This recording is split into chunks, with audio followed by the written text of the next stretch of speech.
The lifeblood of our business is generating leads. So what is it that you're going to do in 2023 to take your business to the next level? I'm going to give you 23 different ways that you can generate leads that I know will help your business grow.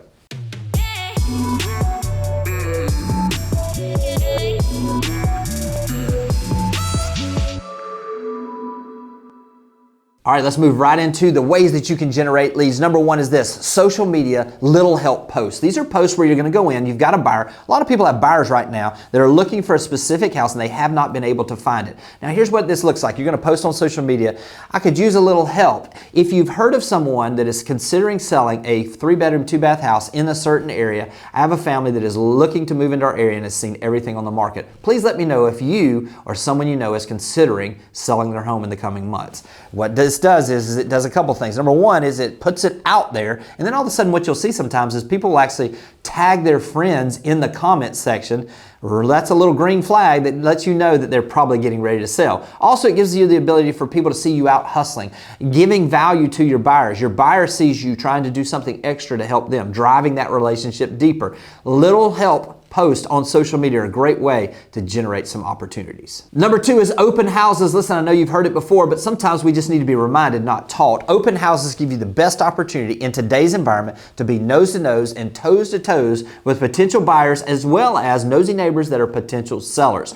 Don't sleep on open houses. Take advantage of the opportunity they present right now, and you're going to generate as many leads as you could possibly need. Number three is buy lunch, not leads. This came from Heidi Harris out of Raleigh, North Carolina. And what I love about this is to focus on the existing relationships you have. By driving your business and driving that relationship deeper, putting roots down, I promise it's going to bear more fruit. Whether this is taking them to have coffee in the morning, whether this is meeting them for lunch, simply checking in with those people that already know, like, and trust you gives you the opportunity to stay top of mind, to do additional business with them, but also to generate referrals. Number four is hosting a first-time homebuyer seminar. This is really valuable right now as we're seeing rents continue to go up, and even though mortgage payments and interest rates have gone up, still to this point in most parts of the country, you have the ability where someone can buy a home and have a less monthly payment on their mortgage than they would renting a place.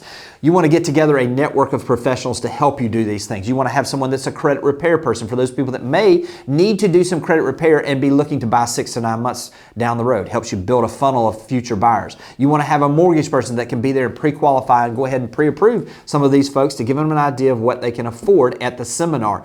By doing this, also you want a home inspector, someone that's there, maybe a home warranty person, whatever it is. The people that you want that are going to participate in this will participate in this home buyer seminar, first-time home buyer seminar. Now, they can typically pay for all of this. They can pay for the invitations, they can pay for the room, they can pay for the drinks or the little snacks that you want to have, or whatever it is that you want to do, the mailers that you want to do with your invitations.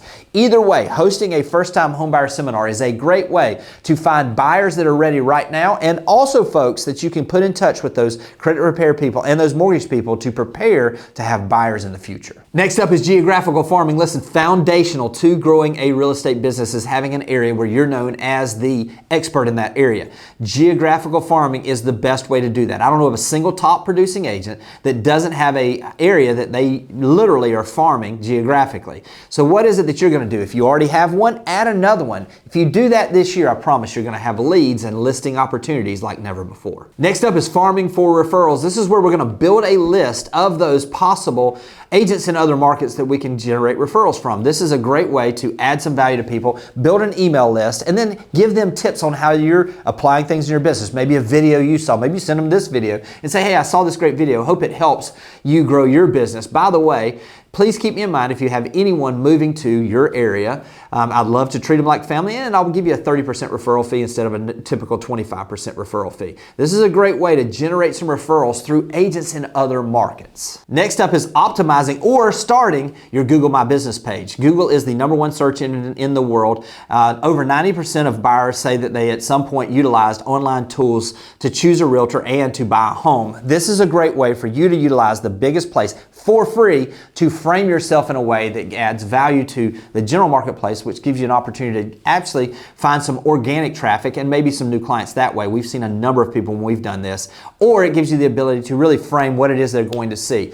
Couple things to optimize your Google My Business page that's going to help generate some leads for you and some opportunities. Number one, make sure that you have reviews and recommendations on your Google My Business page. Make sure you have 100 pictures. The pictures can be pictures of your local area. They could be pictures of maybe reviews you had on other sites. They could be pictures of you at closing with clients, whatever it is. Just make sure you have 100 pictures. For whatever reason, that seems to be a magic number that really gives value and shows you as a local expert. By filling in everything that Google My Business requests, it gives you the ability to really optimize your Google My Business page in a way that can generate leads for you.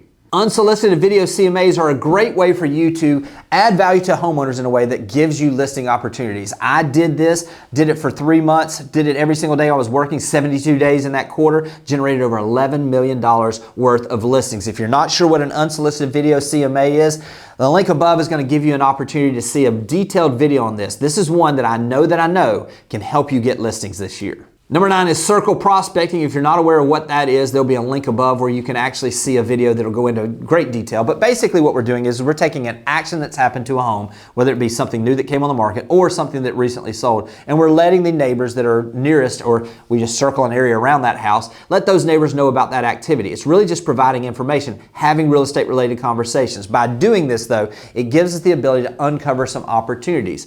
For instance, if we have a listing that is sold relatively quickly, letting the neighbors know, hey, we actually had a lot of activity on this. Have you heard of any of your other neighbors that might consider selling? This is a great way to start that conversation. Giving them the information and saying, I'd love to keep in touch in the future as this house moves from coming on the market to being sold, which will affect your value. I'd love to keep in touch. Is email okay? Gather their email address. You already have their phone number because you're talking to them. And it also gives you the ability to begin to add value to those folks. If their home never comes up, a great ending line is, I'd be the worst realtor in the world if I didn't at least ask, is there a price where you might consider selling your home? This gives you the ability to see if there might be a price or a time in the future where they might consider selling. Number 10 is using buyers as bait. That may sound a little wrong, but it's not. This is where we've got a client that is looking for a specific house in a specific neighborhood, and we're going to do a little extra effort for that person, and it's going to give us the opportunity to possibly uncover some listings. So let's say that you have a client that you can't seem to find anything for, and they want to be in a specific neighborhood, and you have the ability to call those neighbors and say, hey, this is Jimmy Burgess with Berkshire Hathaway Home Services. I'm working with a client that loves your neighborhood. They're really looking to move in there, and we've seen everything that's on the market, and I'm just trying to do everything I can to help this family get settled into your great neighborhood. Have you heard of any of your neighbors that might consider selling? It's a great way to do this. I'll promise you, if they're thinking about selling, they're going to tell you. But this is a great way to utilize the buyers where you're adding value to them, looking for a house specifically for them, but it also gives you the ability to have conversation with homeowners that even if they're not ready now, you can begin to add them to your database, add value in a way that gives you listing opportunities now and into the future.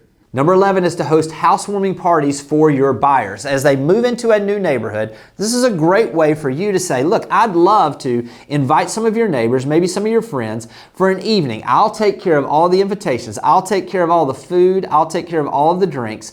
I just want you to have the opportunity to meet your neighbors. If you don't mind, I'd love to do that for you. Most of your buyers are going to be so thankful that you're doing this. This is what it does for you. You're going to get a list from them of all of their friends that they want to invite. This is their sphere of influence.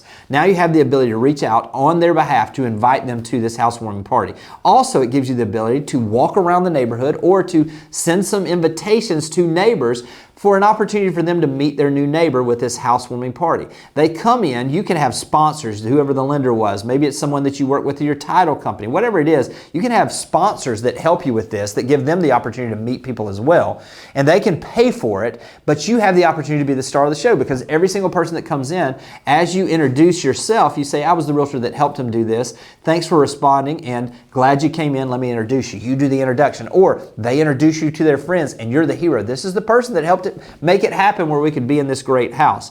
Now you have an opportunity to really expand your sphere of influence and to get an opportunity to meet new people. This is a great way to show some and add some extra value to your clients and to also add some extra value to your business. Right along those lines, next up is to host a going away party for your sellers. Now, this is something that really gives you an opportunity to make sure that the sellers get an opportunity to say goodbye to some of their friends, or maybe if they're moving out of a specific neighborhood, even if they're just moving across town, they get to have kind of a little celebration with all of their neighbors and their friends from the neighborhood. Now, this is a great way for you to actually, again, host this with sponsors or to pay for it for yourself. It doesn't have to be extravagant, but you handle all the invitations where they give you the names, the contact information for all of those folks. Now, a kicker on both of these is to follow up after the event with, hey, it was great meeting you at the event. I'd love to keep in touch. Thanks again for coming and making this a special night for your buyer. And I'm looking forward to getting to know you better in the future. Now, you add them to your database, you add them to getting information, you add them to your newsletter, and all of a sudden now you've got a new contact and someone that can help you grow your business.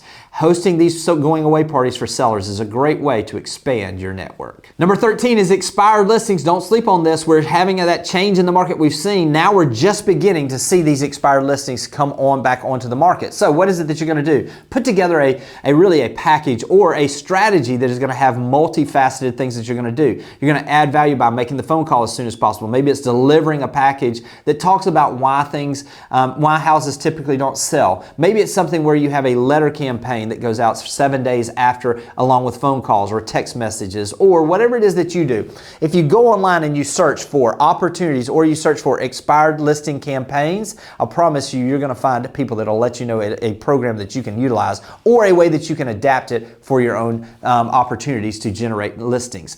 Biggest thing with this is expired listings have literally raised their hand and said they want to sell. They just didn't have the right agent. Be that right agent and you're going to get listings. Next up is to post listings in Facebook buy-sell trade groups. Some of these Facebook buy-sell trade groups have tens of thousands of people in your local area. By taking a listing and posting the information there, you'd be amazed at what will happen. People begin to tag their friends underneath that may be looking to buy. People will ask questions about that listing. It gives you the ability really by being a member of this and posting these listings on there to see opportunities. Now you couple this with, we use Boomtown, with a website that gives you the ability to drive the traffic back where they can see photos of the house, where they can see 4 photos and then it lead captures them. And this is a powerful way to generate buyer opportunities through these Facebook groups. Next up are referral-based lead generation companies. Now, these are a couple companies that really you don't have to pay an upfront fee. You get an opportunity because they nurture these folks on the front end, and then once they're ready to see property or list their home, it will go out to a group of people that you have the opportunity to be one of those people. Now, a number of these sites will have between 25, 35, even up to 40% referral fees, but these are leads that have been nurtured to a level that you have the ability to move forward. Listen, if you're wanting to get a list of 10 of these, you can see them above, but let me just give you a few right off the gate. OpCity is a great one that is owned by Realtor.com. You've got Veterans United. You've got Ojo. You've got HomeLight. There are a number of these that are out there. Redfin even has a referral source out there. Whatever it is, if you're looking for reps and you're looking for opportunities for leads that you don't have to pay for up front, this is a great option to get you some reps. Next up is to call for rent by owners. Listen, they post these all over the internet. It's an opportunity for you to get the phone number to call those owners. Here's the reason why. Typically, investors are doing one of two things. They're either thinking about selling the existing place they have, or they're thinking about buying another. Very rarely are they sitting still. By finding and calling these for rent by owners, it gives you the opportunity to identify those folks that you can simply ask the question, hey, just checking in to see if you still love that place or if you're thinking about selling it in the future. Gives you an opportunity. If they say, no, I love this place, say, I don't blame you. Are there any other types of places like this that if I find it, you'd like for me to bring them to you that you might be interested in buying? Typically, they're going to give you a list. This is a great way to generate some opportunities with people that are going to do multiple transactions over the years. Along those same lines are Airbnb hosts. This is a great place for you to find folks that maybe are doing short-term rentals, whereas we were talking about for rent by owner on the longer-term rental situation. Airbnb people are a couple of different things. These hosts literally are people that have bought this property and they're managing this in a lot of cases on their own. Gives you the opportunity to have a contact information. Again, you're doing the same thing. Hey, just check in to see if you still love managing your Airbnb or if you're considering selling it. Or if they say, no, we love the place. Great. Is there a typical type of property that you look for? And if I find it, would you like for me to let you know if that comes on the market? This is a great way to identify opportunities for listings as well as opportunities for multiple transactions with people that buy multiple units. Next up is door knocking. Don't sleep on this also. Having the ability to really have something that you value you're doing. Now, let me give you a couple ideas. When you want to go, you don't want to just knock on the door and just say, hey, are you interested in selling? You want to have something that you're calling them about. Maybe it's letting them know that an open house is coming up in this week in their neighborhood, and you are inviting them to that. Maybe it's that something new came on the market and you want to give them a flyer so that if they have friends or family, that you give them the opportunity to choose their neighbor. Or maybe it's a sale that recently happened with multiple offers and you're just checking in to see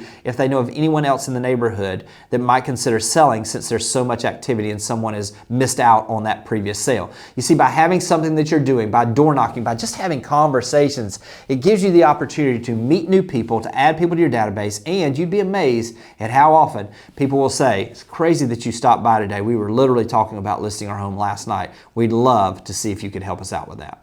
Next up is for sale by owners. Don't sleep on this either. Listen, a year or so ago, and when we had such a frenzy of buyers, literally for sale by owners really in some cases didn't need us. They could just put a sign in the yard and they would get all of these different things. Now they needed us to keep them out of trouble, to make sure that they didn't get taken advantage of, but now they need us even more than they ever have before. So what is it that you're going to do? Because they're going to be competing with more listings that are on the market. They're also going to be competing with a market where there are sharks in the water, investors that are looking for opportunities to take advantage of people. And when you put a for sale by owner sign in your yard, a lot of times what you're doing is you don't have the professionalism of an agent, and it's an opportunity for investors to see if they can take advantage of that. So what can we do? Have a campaign put together. Add value to these for sale by owners. Don't necessarily go in, do you want to list? You want to go in and give them some opportunities to really add some value to them. Talk to them about hosting an open house. Talk to them about a contact that they may need with a title company, some of the things that they may need. That way you help them if they are able to find a buyer. Odds are in this marketplace it's going to be difficult, and historically speaking, most for sale by owners eventually list with an agent. Who are they going to list with? They're going to list with the person that gave them the most value, that wasn't pushy, and that gave them the opportunity to sell it on their own. But once they got to a point that they didn't want to do that, they were ready for that professional help. Be that agent, and you will generate listings from for sale by owners. Next up is join a leads group. This could be BNI. This could be something through your Chamber of Commerce. This is a group where a group of people get together either on a weekly basis or on a monthly basis, and they share leads. This is one that you want to be a part of that has a lender, that has someone that's also in home services, like something along the lines of someone that does surveys, or that has property moving, or that is an electrician. You're going to have different people that are in businesses that you can send referrals fee. Typically, the price of admission on these lunches is to have at least one referral fee for someone. But by being a part of this group where everybody there is looking to help each other grow, it's definitely not only going to help them grow, they're going to help you grow as well. Next up is Zillow. Zillow does get a little bit of hate sometimes, but they do generate leads that generate closings. Again, with any online lead source, the quality of the lead is directly proportional to the quality of the follow-up. So make sure you have a plan of action in place before you buy any leads that helps you convert those leads to actual sales. Realtor.com is also a great place to buy leads. Again, every area is different and the price is directly proportional to the quality of leads typically, but there will be these ebb and flows where maybe Realtor.com is better or Zillow is better. So having a diversity of online leads that you're buying is a great way to make sure that you're getting that diversity you need to have transactions actually happen. Recording YouTube videos that answer the questions that most buyers moving to your area have. Now, listen, there is a lot of search that goes on. We talked about the fact that Google is the #1 search engine. YouTube is actually the #2 search engine, and people go to YouTube looking for solutions. So what is it that people might ask if they're coming to your area? What are the school systems like in your area? So it might be the top 5 schools in your city. Or it may be things people love about living in wherever it is. 5 things you need to know before deciding to move to. Or the 5 best neighborhoods for people that are moving to whatever your city name is. You see, when you think about it from a standpoint of what is the question they will ask, and then you provide an answer and video giving you the ability to show your own personality, it attracts opportunities for you. This is a great way to generate some leads, not just today, but those videos you shoot today are going to generate leads well into the future as well. If you're looking to grow your business this year, generating leads is going to be critically important. I hope this gave you the opportunity to see some ways that not only can you generate some business, but maybe it got your thought process in place where you're thinking of other ways as well. Make sure you comment below with those things that you're doing to generate leads so that we can all grow together. Hope this has been helpful, and I'll talk to you soon. Thanks for watching the video. I specifically chose the video below for you because it builds on the one you just watched. I hope it's helpful, and I'll talk to you soon.